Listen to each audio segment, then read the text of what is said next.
Morning everyone. My name is Simran Chawla and I am from Government GNA PG College, Bhatapara. आज हम discuss करने जा रहे हैं बिजनेस लॉ का सिलेबस और फोर्थ यूनिट।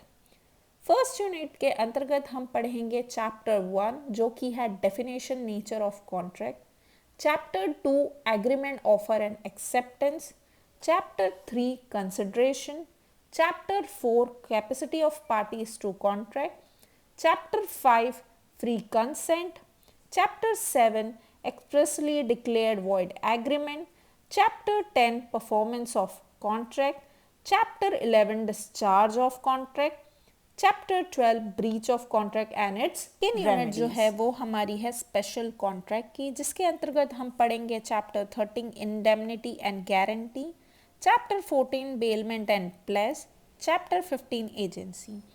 थर्ड यूनिट में आएगा सेल ऑफ गुड एक्ट 1930, जिसमें 16 चैप्टर पढ़ेंगे nature of contract of sale of goods, 17 chapter पढ़ेंगे हम कंडीशन एंड वारंटीज, 18 चैप्टर पढ़ेंगे ट्रांसफर ऑफ प्रॉपर्टी, 19 चैप्टर पढ़ेंगे performance of contract of sale and delivery of goods and 20 chapter पढ़ेंगे unpaid seller. आएगा 25 chapter consumer protection and 2019। Fourth जो हमारी unit रहेगी उसमें हम पढ़ेंगे नेगोशिएबल एक्ट 1881, जिसमें हम 21 चैप्टर नेगोशिएबल इंस्ट्रूमेंट की डेफिनेशन एंड फीचर्स पढ़ेंगे, 2 चैप्टर पढ़ेंगे holder and holder in due course, 23 पढ़ेंगे crossing and dishonour of cheque, 24 पढ़ेंगे डिसऑनर ऑफ नेगोशिएबल इंस्ट्रूमेंट, 25 पढ़ेंगे discharge from liability on negotiable instrument. ये हमारी जो है फोर्थ यूनिट में है। और last but not the least एक चैप्टर और बच गया हमारा 27, जो कि है लिमिटेड लाइबिलिटी पार्टनरशिप एक्ट 2008।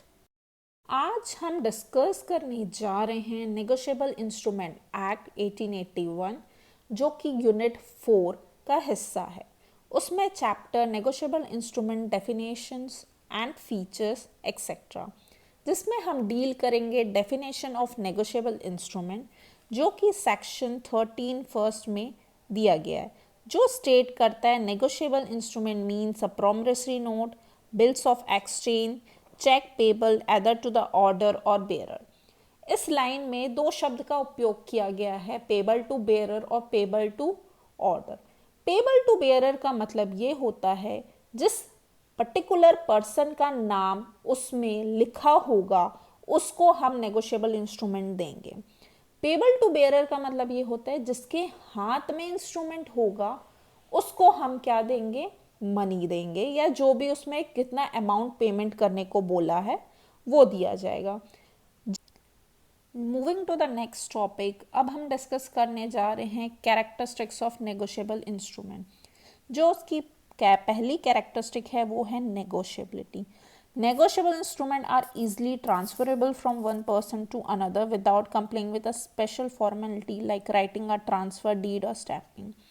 जो नेगोशिएबल इंस्ट्रूमेंट है उसके लिए चोचलेबाजी करने की ज़रूरत नहीं रहती है, इजीली ट्रांसफरेबल हो जाता है। A negotiable instrument does not merely give a possession of the instrument after its stamp but the right to property or title also। इसका मतलब ये भी है कि ये पोसेशन ही नहीं देता है लेकिन राइट टू प्रॉपर्टी भी देता है। कहने का तात्पर्य है जिसके हाथ में ये रहा, अगर पेबल टू बियरर वाला है तो उसके पास इसका पोसेशन भी रहेगा। The bona fide holder for the value of the instrument is treated as its owner and he required the property in it by its own conduct and nobody can deprive him or it। कोई भी उससे उसका अधिकार छीन नहीं सकता। In the case of a bearer instrument, the ownership of the instrument passes from one person to another by mere delivery, where in the case of the order of the instrument, the ownership passes by endorsement and delivery।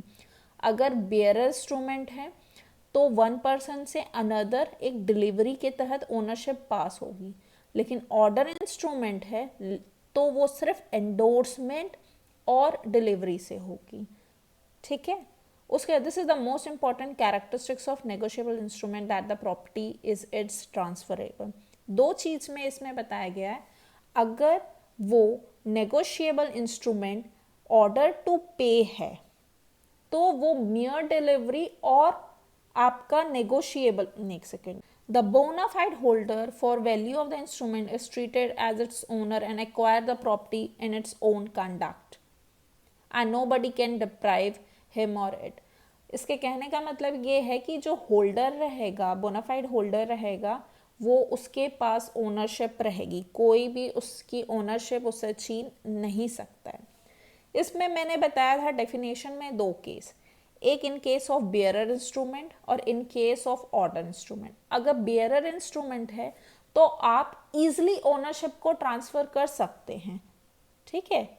लेकिन अगर आपका जो order instrument है तो आप transfer सिर्फ endorsement के द्वारा ही करेंगे। ये इसकी बहुत इंपॉर्टेंट कैरेक्टरिस्टिक है। सेकेंड कैरेक्टरिस्टिक है transferee not affected by any defect in the title of transfer. इसमें ये कहा गया है कि अगर जिसके पास से वो ट्रांसफर होके आया है, अगर वो डिफेक्टेड है, तो जिसके पास में इंस्ट्रूमेंट है उसके टाइटल में कोई दाग नहीं लगेगा। लेट्स सी क्या इसमें बताया, the transfer who obtain a negotiable instrument in a good faith for value और before maturity is called holder in due course. Maturity होने से पहले अगर उसको मिल रहा है इंस्ट्रूमेंट तो उसको होल्डर इन ड्यू कोर्स कहा जाता है।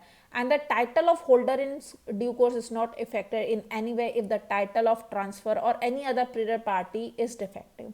अगर जो पहली पार्टी होगी वो डिफेक्टिव होगी भी तो भी होल्डर इन ड्यू कोर्स के टाइटल में दाग धब्बा नहीं लगेगा, ठीक है। In other words he requires a better title that of the transfer और द प्रोसीडियर। इसलिए ये कहा गया उसको बेटर टाइटल मिलेगा, ठीक है, irrespective of a transfer is defective. Third इसका पॉइंट जो इसमें डिस्कस किया गया है वो है right of holder is to sue upon the instrument. मैंने पहले सेकेंड उसके कैरेक्टरिस्टिक्स में आपको एक्सप्लेन किया था कि होल्डर इन ड्यू कोर्स मैंने क्या होता है।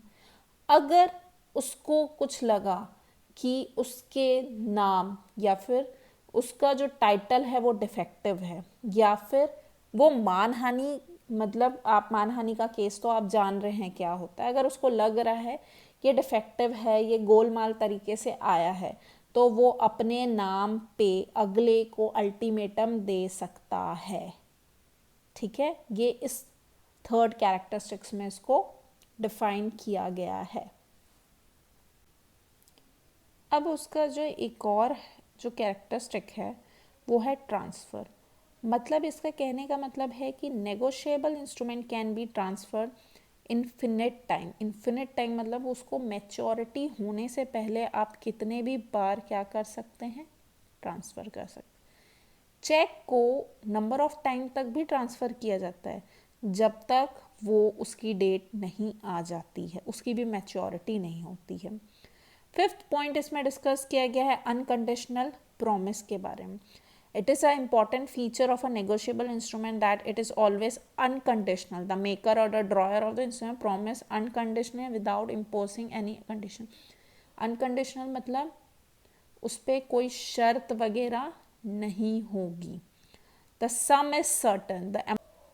The sum is certain means the amount जो रहेगी वो certain रहेगी, fixed amount रहेगी। Principle of privity of contract is not applicable.